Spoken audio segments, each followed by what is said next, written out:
Okay, good morning, good afternoon, good evening, wherever you may be in the world. Here I am again after a bit of a hiatus, but I've got what I bought in June, which has been kind of an interesting month for buying books and buying books that I was been looking for a long time. The first of those is this one.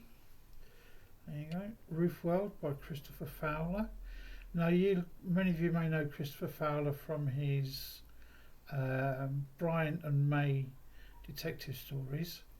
This is the first book that I ever read by him. This was back in '88, I think, and it always stuck with me.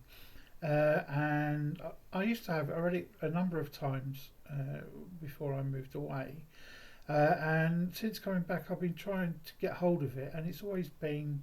It's a bit of it has been a bit of a grail for me because it's always I've seen it on eBay and in other places, and it was really expensive for some reason. I've got no idea why. But I managed to get a copy of it at a very reasonable price from World of Books, and yeah, so I'm looking forward to diving into this one again to reacquaint myself with this. If you're into books that look at liminal spaces, alternate civilizations running alongside what we deem as the real world, then you'll love this book if you haven't read it. It's a great book, as I say. I mean, it's stuck with me all these years, 30 years, and I really recommend this one. Along with his Bryant and May books, Christopher Fowler unfortunately died in 2023, but he left a massive a legacy of books, especially his Bryant and May books, if you've ever heard of those. And also, he's attributed with the tag in his previous life working for film marketing with a very famous tag from the film Alien, which is in space no one can hear you scream. So yeah, that was really good. That was really excited me when I saw this at an extremely reasonable price. The other one is kind of a recommendation. I follow a guy Criminally, his channel, and he recently read this, and he sounds like something that's right up my alley, as it were. The Stranger Times is a newspaper of the weird.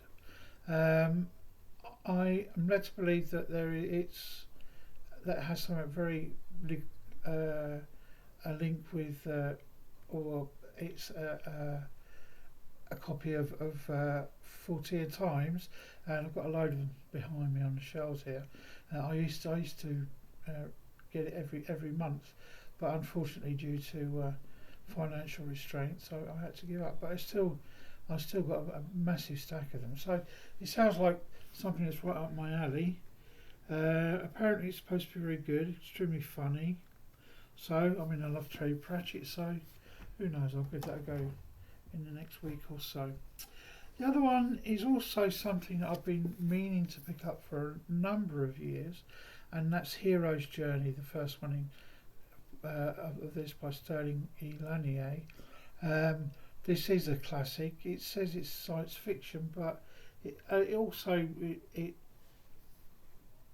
drops into the realms of fantasy as well. In as much as it may have inspired Wolf's Book of the New Sun. So it's in that kind. It's at the end of time, or like Moorcock's Dancers at the end of time. It's the Dying Earth. Jack Vance's Dying Earth as well comes to mind. So I love that Dying Earth story. So yeah, that's one that is I'm also looking forward to reading. This one I bought again when it first came out. Alan and Unwin, many years ago, back in the 80s, they had a series of, before you had fantasy masterworks and science fiction masterworks, Alan and Unwin had an imprint called Legends of stuff into it. For example, um, there was the M. John Harrison books and there's all kinds of stuff. And one of the books that they had, and this is where I read it, was called The Last Unicorn by Peter S. Beagle. This is a standard, and there was a very twee animated film made of this in the 80s. But the book itself is very good. It's another one that stuck with you, so I'm looking forward to diving back into that one. Alright, if you look over my left shoulder there, you can see I have a shelf of Philip Jose Farmers, and so I bought another one. I love these covers for these Sphere editions. This is Maker of Universes. This is the first in the World of Tears trilogy. So another one that I'm looking forward to diving into at some point in the next couple of months. I've got so many books, and I'm continuing on my rebuilding my my Moorcock library. So I've got this one, Rituals in Infinity, very reasonable price. It's not a bad copy. I mean, it's from, when's it from? 1986. Yeah, 1980s. It was hit or miss the quality of paper that you got. So I've got one from the 80s that's not too bad, and then this one is kind of going a bit funny, but that's fine. That's okay for reading. Oh, just found that. I didn't realise that. Who's that for? Don't know. Don't care. But anyway, this is. I think this is a. It's not a paperback original, is it? I don't know. It was published by Arrow in '71, so this is the New English Library edition. So, the Rituals of Infinity. This is Falstaff. Oh, this is a good blurb. Let me read the blurb. Outside time, outside space, the planets hung in limbo. One was all desert, one covered in fresh water.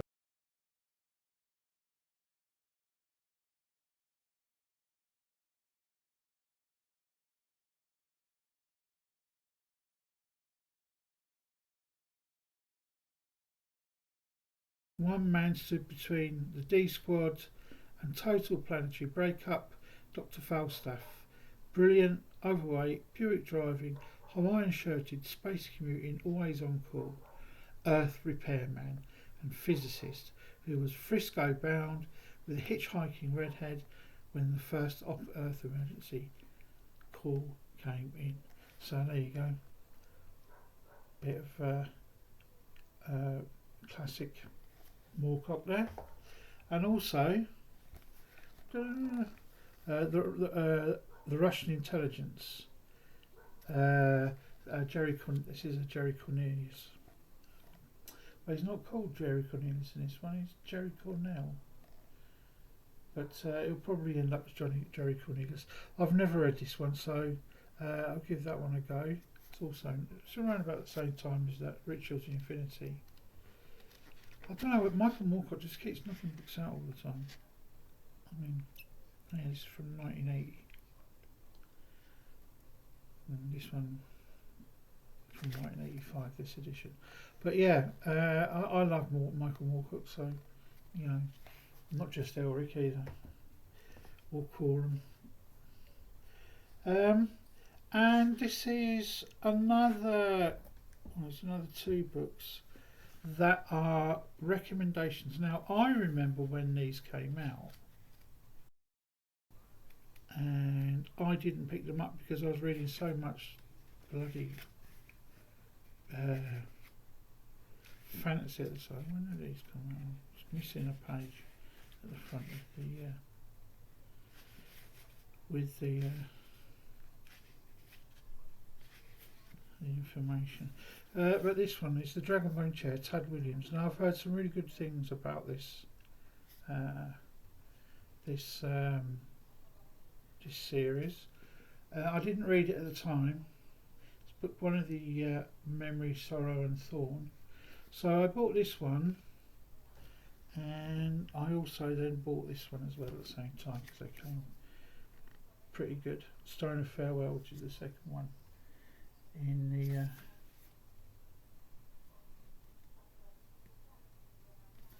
in the trilogy. This one is from 1990. So that one would have been the early 80s. So yeah, I mean, I've heard really good things about Tad Williams. I never read Tad Williams back in the day, and so this is going to be a surprise to me. I'm just finishing off a couple of books. I'm a mood reader, so I tend to have a lot of books piled up next to my chair or my bed. And this one also is because I've heard so many good things. I actually bought it's new, so you know. And that's the Buffalo Hunter by Stephen Graham Jones, and it's apparently a vampire story and a Native American story as well. So yeah, I'm looking forward to dipping back into that one. Okay. So this week then I'm doing this video, and then I'm going to do one more about a series of books by a chap named Richard Ford. I'm going to try and keep to at least 2 days a week.